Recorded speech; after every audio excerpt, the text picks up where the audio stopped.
The people of Westeros are mainly descended from the three great human tribes that came to the continent thousands of years before the Song of Ice and Fire. These were the first men, the Andals, and the Rhoynars. Moreover, those on the Iron Throne are appointed King of the Andals, Rhoynars, and First Men.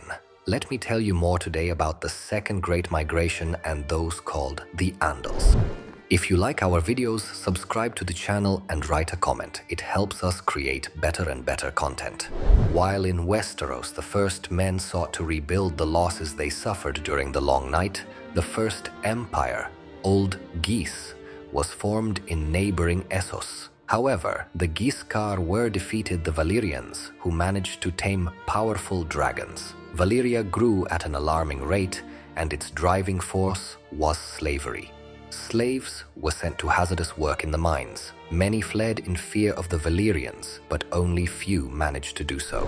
One of those who left Essos during the years of Valyria's development were the fair-haired Andals of Axe Peninsula. For thousands of years they lived in the kingdom of Andalos. They were a fairly advanced civilization and could even smelt iron. Some consider this to be indisputable evidence that the Seven were leading them, and the blacksmith himself taught them the craft. The truth is, they were already in contact with the more advanced Rhoynars, who lived along the Rhoyne River. They also were able to smelt iron, and supposedly taught the same art to the Valyrians. The truce between the Rhoynars and the Valyria made the Andals live in peace for a long time. The situation changed after the founding of the Volantis colony at the mouth of Rhoyne. Valyrian troops could then safely cross to the other side of the river. Perhaps the Andals initially tried to resist but quickly began to retreat north.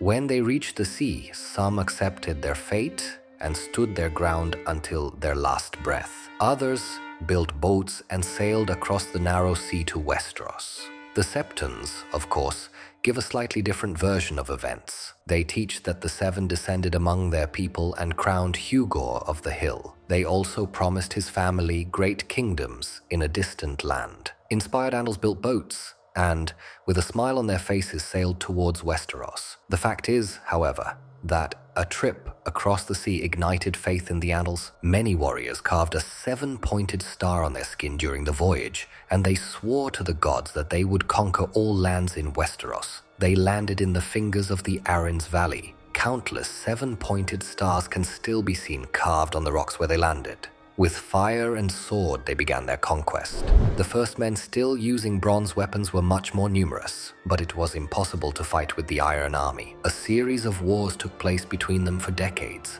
When the Andals finally subjugated most of the land, they set off through the Bloody Gate to conquer the remaining parts of Westeros. It is impossible to count how many battles and wars there were in the following years. Sometimes, it even happened that the Andal families fought among themselves. In moments of trial, however, they were able to unite, the best example of which is the alliance of 7 Andal kings in the fight against Christopher IV during the wars over Trident. It was also a common practice to take the women of the first men as wives to strengthen the position of the Andals. Little by little, the Andals' influence expanded, and the first men gradually passed on to the faith of the Seven. Despite deep devotion to the Seven, the Andal kings allowed the faith in the old gods. They didn't accept the children of the forest, though. The children were mercilessly murdered and desecrated. Some saved themselves by running away from home. After 1,000 years in Westeros, the Andals even succeeded in conquering the Iron Islands, but the Iron people didn't renounce the drowned god.